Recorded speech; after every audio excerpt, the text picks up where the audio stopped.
Hello, and welcome to Green Literature Festival's series of conversations. Today, under the topic Voices for the Land, we are discussing eco poetics. So, when climate change and climate conversations are largely data driven and seen through numbers, what is the weight of poetry exactly in conveying ecological grief? What can verse convey about climate and its changing intricacies? How can you convey our deep emotions to the land?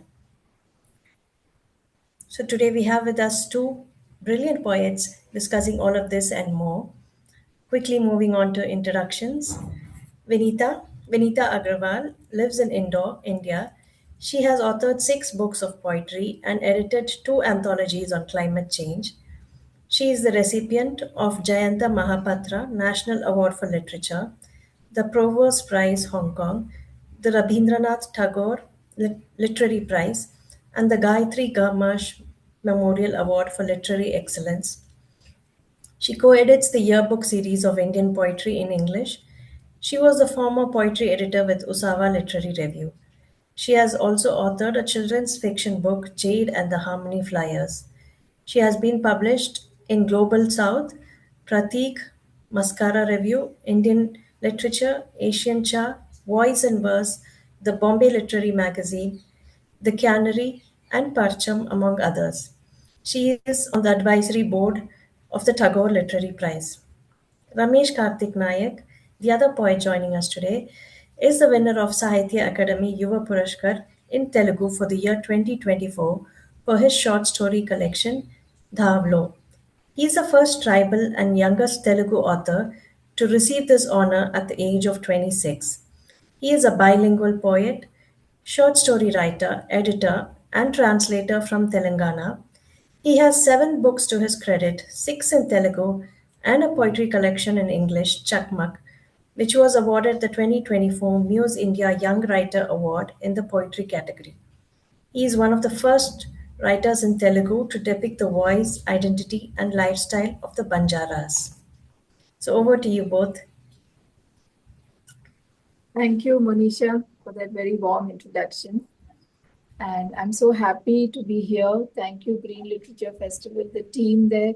I'm so glad to be doing this with Ramesh Karthik Nayak, whose poetry I really admire, particularly after I completely finished reading his book, Chakmak. It is so unique. His perspectives are so unique.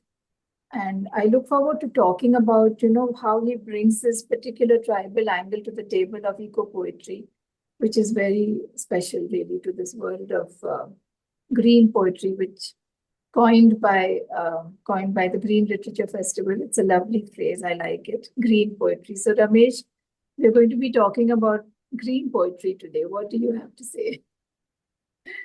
Actually, I'm very glad that this is the first program, as per my knowledge, that someone is talking about only poetry because we do get the platform to read poetry with fellow poets and then we will get off the stage. But this is something that we are going to talk about our craft, history, triggering points. Why did we came into the poetry? Why did we have brought this vocabulary, the green Yeah. vocabulary, from our history, myth, and what we have seen?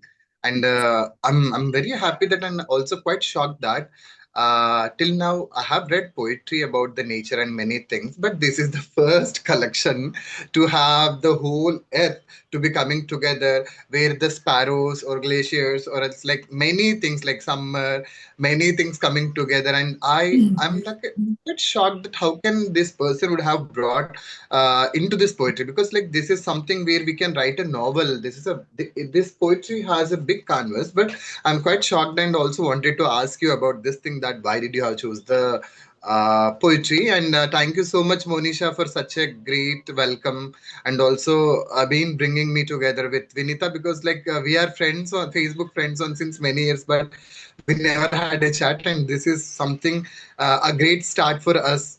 And getting into the program, like I'm the youngest, so I will ask you the question. And Yes. I want one thing. There are actually we have time limit, so I think better we. I'm going to ask you about short poem. Let's do this. This is a short poem which I felt like because like presently the people are going through many situations and they are very desperately. like concerned about their health and also this environment, because like yesterday it was too hot here. The food was went stale, and my brother he thrown all the food. So I thought that better to have this poem first. So my question is, let's do this is a brief yet powerful poem. The second stanza is particular, resonates deeply and raises unsettling questions about our existence. In your view, are we truly living with awareness, or have we become mere puppets of consumerism, technology, and systems beyond our control? What do you tell? Before that, please read out a poem. Read out this poem and then please go to the answer. Yeah, since we are a little short on time, I'll just read the second stanza that you mentioned of this poem. It's titled Let's Do This in Eartha, page 57. You and I are the earth's voice, its larynx. Let's speak up before our bodies go missing. Let's place a heartbeat into every bit of the planet. Let's watch it come alive again. So, this is the second stanza of the poem which you were addressing in your question. And I must say that, yeah, we are definitely puppets of the system. We have not learned to live wisely and in an eco-sensitive manner. When you go to tourist places which are so pristine and so beautiful, and there's hardly anyone, living there, actually, it's just nature. Yet you find the tourists will litter it with plastic and packets of chips, empty packets of chips, and all of that.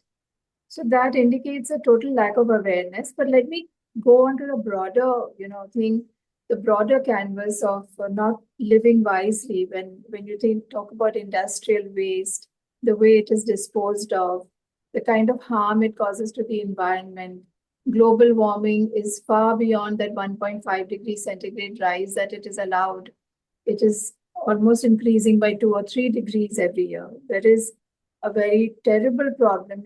Already in Indore, I have to say the rains are very, very scarce. By July, we used to have a rich monsoon. That's not happening anymore.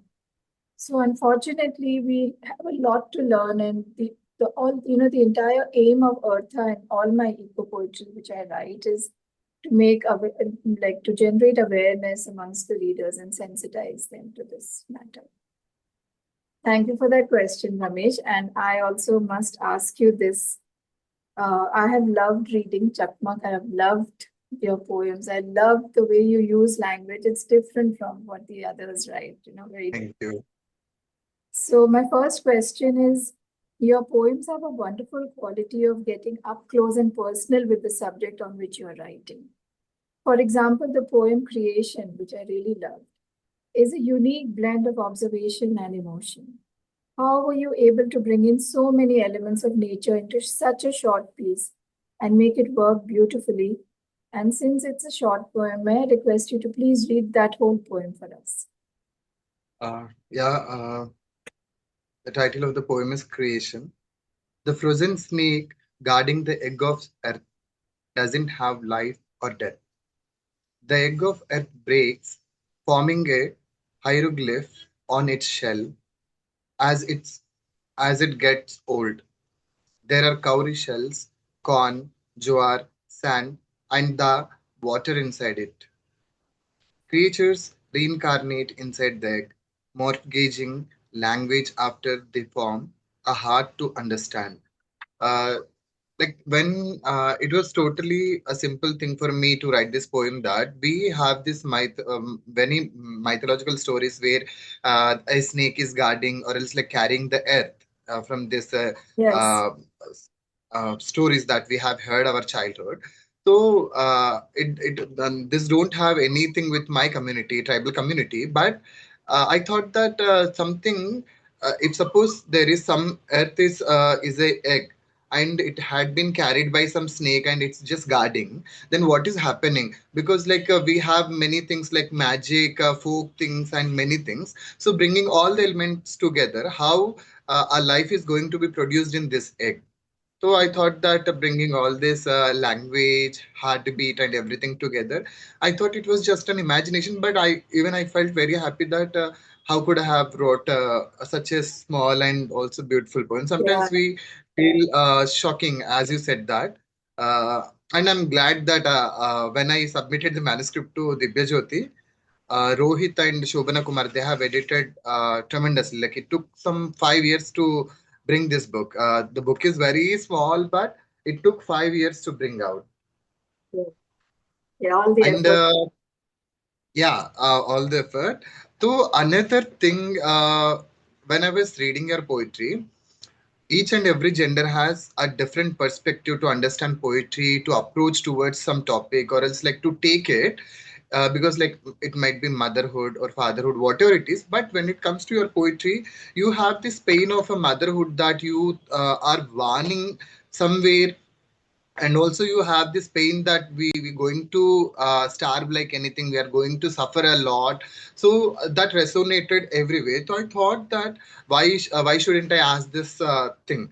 As a woman poet, your work spans an expansive emotional and philosophical landscape, often leading readers into uncomfortable yet necessary spaces of reflection. What drew you to this style of writing, and why do you believe poetry is the right medium of exploring these themes? Right. So, well, you see, poetry is a very short form of, it's a short form of literature, let's call it, like compared to fiction and non-fiction and essays and all of that. So poetry has to carry a punch in that brief space that it occupies on the page. It has to, get the message across. So it has to be very, very concise, and it has to have that edge so that the message is completely received by the reader. And it has to be crafted in that way so that, the purpose of writing a poem is met. So that's why I took to poetry and for writing about nature. I fully believe that poetry can really sensitize readers. And sensitivity to this problem of what the earth is facing and its devastation and destruction and all of that. So, sensitivity to all those things is the first thing required amongst all of us. And if poetry can do a little bit in getting readers aware and sort of really make them understand, where the problem lies and how they can contribute in a sort of a constructive way, then it would be really worth. I mean, like our the organization Green Literature Festival calls it green poetry. Then green poetry will have achieved its purpose. So that's why I took the poetry on these matters. While I was going through your poetry, the last poem, Smash Sparrow. Smash Sparrow is one of the poems which you have written, and I even don't know that what had happened in 1958 by Mao Zedong. So I think most of the people know Olga Tokarczuk, her novel called Drive Your Plows Over the Dead Bones, where the people keep hunting the animals, they kill and they take the photos Yes. for Badai. So I remember that book, like because like this Sparrow poem also, like at that moment, what had happened, it's truly unbelievable. Because like when it comes to the Payless Bucks novel, The Good Air, even that novel, last moment the locust that combined attack on Yeah. the crop and Yeah. everything being lost, and Yeah. then they starve. Like already the writers had been mentioned many things. We are still Yeah. in a situation where we are not understanding what we're going to happen. Yeah. And I hope this book has to reach to many people in many other languages. I hope I will try to translate a few poems. And uh, could you please ask me a question Yeah. for me? Yes. Absolutely. It'll be wonderful if you can translate a few of them into Telugu. Wonderful. So, as a poet from the indigenous community, I would like to know what are the unique perspectives that you can bring to the table when writing eco poetry or nature poetry. It is a very special voice that you have. So, please tell us more about it. I think we are standing uh, like we have an imagination as a border, for each and every person, where we are not going crossing the border. We are afraid of going beyond it, and that is what happening with this new generation.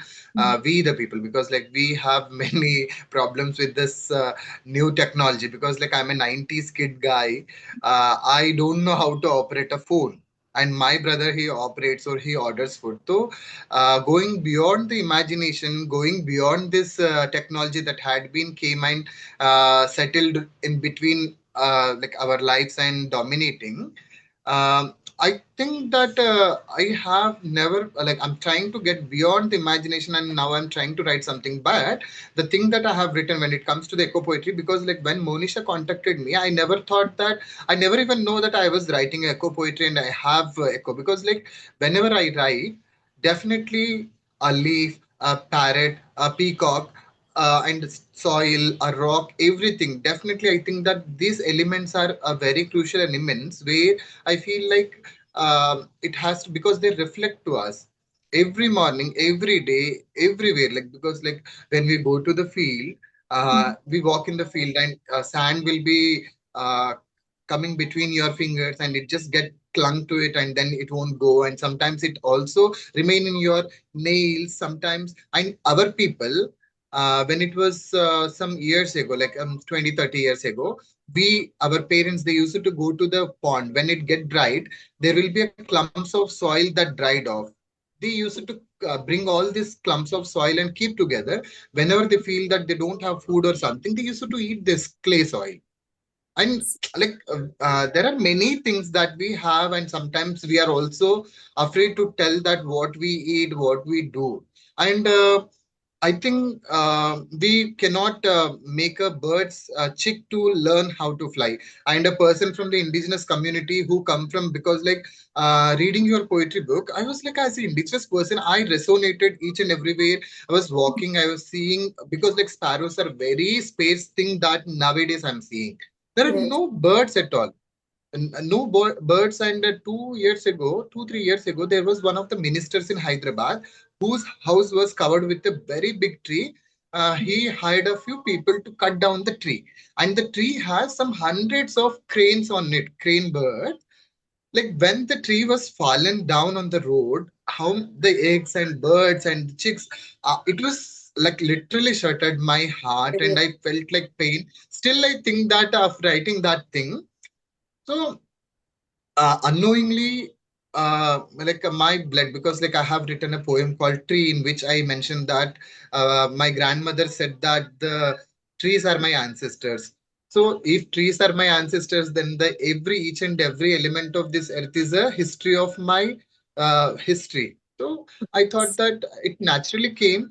I think maybe going further, writing some more literature, I understand it very deeply, because now this is my understanding that why did I have written and what I have learned, and maybe in future I may understand it little more.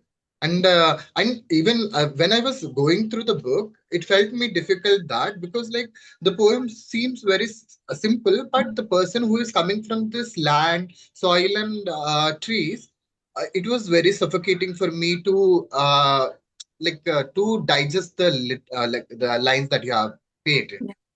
So I think I don't know. Like I'm afraid of tomorrow. I'm truly afraid of tomorrow, and I'm very glad that we need many more festivals where we're going to talk about literature, mainly about nature, how it's affecting and how it's going to extinguish itself from our because of our habit. Yeah. Yes, Ramesh, but I would like to remain hopeful and, I'd like to stay positive and feel that, somewhere we will be able to make a difference. Yeah. Hopefully we will do something positive. And From my side, as someone from an indigenous community, I was deeply moved by the poems in Artha.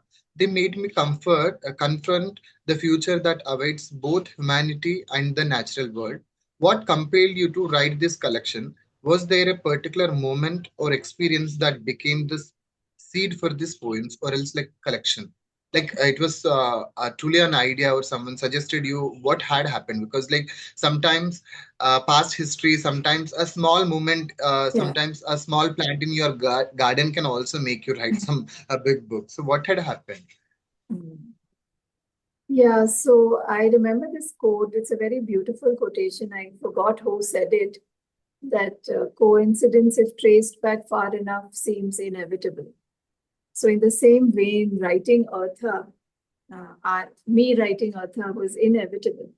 So, it was not just one moment of inspiration, or nobody asked me to do it. It's just the way I am.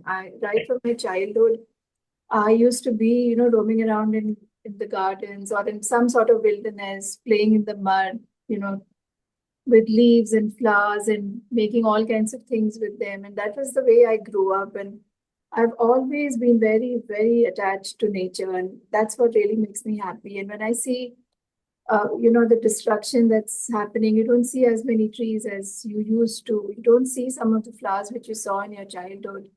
And definitely the sparrows are gone from many cities. You don't see sparrows anymore. And so many birds we've lost. And when I read reports of animals and birds going extinct, it just gets to me. And then there's just nothing else that I can do other than writing about it. So for me, writing Eartha was like a very organically, it just happened, and it's going to happen many more times. I'm sure I'll be writing much more on these themes.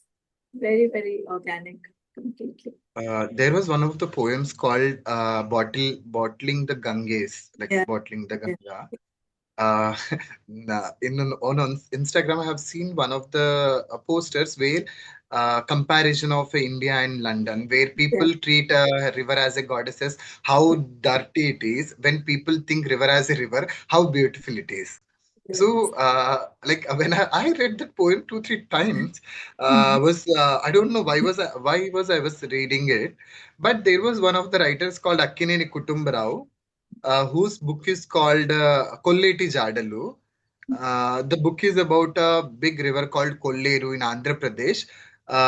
It was such a beautiful novel. So when I was reading this poem, I literally was remembering all the moments, the flood, everything happened in that Kolleru area. Um, so Nice, like sometimes nice. it is important for us to make a person to go to his back history to remind that what had he seen written or read something. So many poems, so while I was reading, I was reminding of many books and many moments that had happened. Yes, actually, I'm happy that the book kind of took you to places and reminded you of your own history in so many ways. I'm so happy that this is the effect it had on you. So let me ask you another question. The last poem in the book, in Chakmak, is an extremely evocative and visually rich piece on the peacock. And you also tied poignantly with the Banjara tribes. I'd like to ask you about your craft in generating imagery in your poems. How do you make your poems so visual? Is it a conscious decision and you strive for it? Or does it come just naturally to you? In our community, we have this oral tradition where we keep on telling stories whenever we work in fields. Our Yeah. mothers, they keep singing. So naturally, tribal communities, they have many tales to tell, but never had recorded somewhere else, like written, translated. So for me, it was never a conscious decision. I just keep on writing. And why the peacock? The mainly the concept. In our childhood, we used to go to the forest for herding the animals, and suddenly we find the eggs in the forest. We bring those eggs and we keep under the hen, and it Oh, hatches. And the okay. mother hen gets very small, and then her chick, the peacock, it just grows two to four size more than it. And in our Tanda, in our hamlet, we had many peacocks. We had numerous peacocks where we Mm. felt like we are living in a forest. Actually, we the tribal nomadic communities, we live near to the hills. Okay. Mainly, and also in the past history, if we go back, I think it's not mandatory to talk, but it is important for us that the ancestral people, they used to hunt the animals like peacock also, peacock, Yeah, I know. Yes. porcupine, dove, duck, Yeah.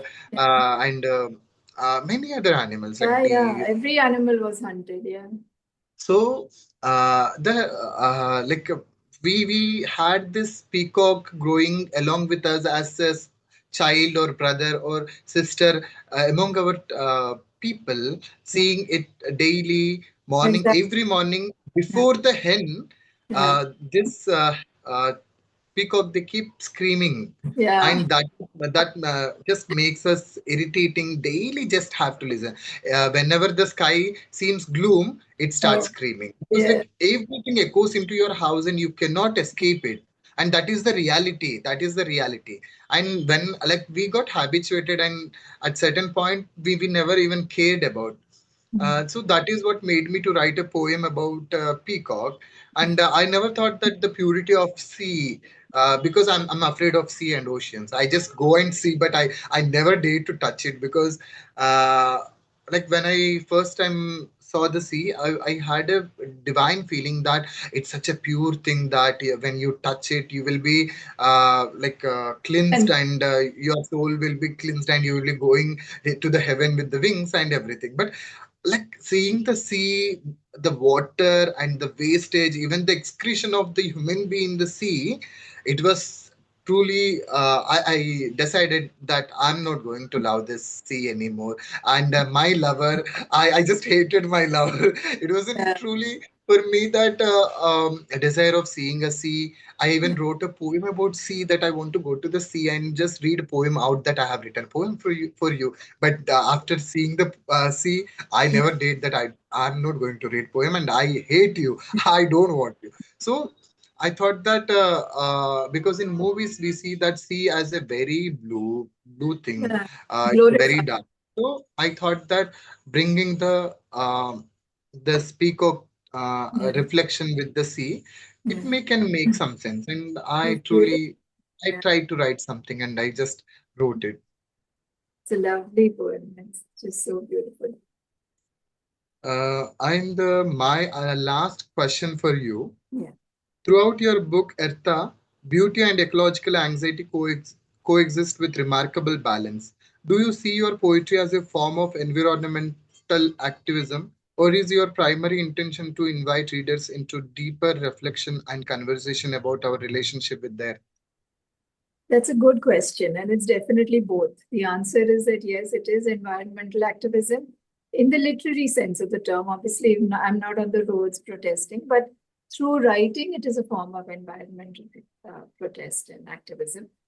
And also, it is a very earnest, sincere effort to draw readers deep into the reflection, into reflecting on these subjects and working out for themselves what they are doing wrong, what their neighbors are doing wrong, what humanity at large is doing wrong, and what are the mistakes we're making that is damaging the earth. So, reflect on these things and be very, very open to suggestions and open your mind to better ways of living so that the earth is not harmed as much as it is being harmed presently.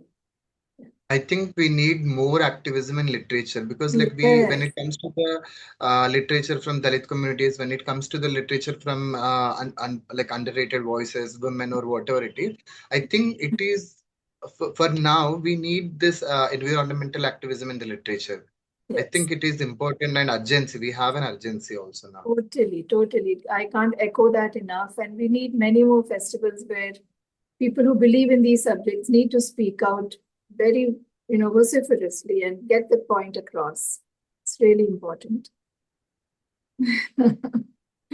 So it's been wonderful talking to you, Ramesh, and I really admire the voice that you have and the special things that you're bringing to this table of eco poetry. And I hope to read much more of your writing, and I hope you will write even more consciously of these subjects that come so naturally to you. Definitely, and I would also uh, wanted to read many more because, like, I have read a few poems on social media and there are here in magazine. But first time I have read the whole book, and Yeah, it's difficult to understand a poet together because, like, right. we cannot uh, Yeah, differentiate a person from the poetry and literature. yeah, So I hope like many more books talking about the yeah, environment and everything comes out. And also Monisha, recently Monisha's book was also published in UK, and she is also mainly focusing on the environment, and it is important, Monisha. Thank you for writing the book. Thank you, Ramesh. Congratulations, Monisha. Thank you, Congratulations. Vinita. Thank you, Ramesh, for bringing my book out of nowhere. So, before we think, there's one last question from us. So, given the vastness of language and everything it holds, do you think the kind of crisis we are seeing today and the ecological distress, do you think we have the vocabulary for it? Considering language, predates centuries, and this is a very new phenomena. What we need, can we, Uh, encompass all that in and limit it I to the language think, of, yeah. Monisha, the question that you have asked, it has truly mean to have a discussion. See, this is the vocabulary that Vinita had created. Like, see, I think there is no more discussion, and this is what the activism, or else like the vocabulary that Vinita created in the form of activism, green activism. So I think based on the, for me as a person who writes in two, three languages, Telugu, Hindi, English, and Banjara, whenever I write something, vocabulary changes for me and the meaning changes for me. Everything changes. And when it comes to the eco poetry, green poetry, I think we sometimes we don't have words to tell out that. Why it is important to have vocabulary, but my understanding is that Vinita had created some vocabulary here. I think I hope I may also create in future. Well, I feel Ramesh has a fantastic vocabulary on the subject. He doesn't realize it, because all these things are so intrinsic to him, given his background, his heritage, and his ancestry. But to address your question, Monisha, I believe in the power of language and words. I'm a very firm believer in the power of words. I believe that they are more lethal, more powerful than physical weapons. And there is no dearth of words and phrases and language that is required to communicate the absolute mess that we are in. It's just how you put it together, how the effect of your craft in writing poetry. That is what matters. It's not language that is lacking. It's probably our own limitations with language that might sort of, hinder us, but that can be overcome. We just need to think deeply, think deeper, use simple words, but with effective meaning, right? That's the important thing. And definitely, eco poetry will resonate very well if the language is used adequately and communicated well.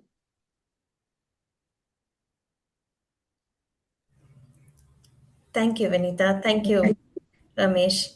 And thank you. And given that, green poetry, as we called it, is a very niche segment, and it gives us so much, pride to see works of the likes of you and Ramesh and many of the poets who are, working across India.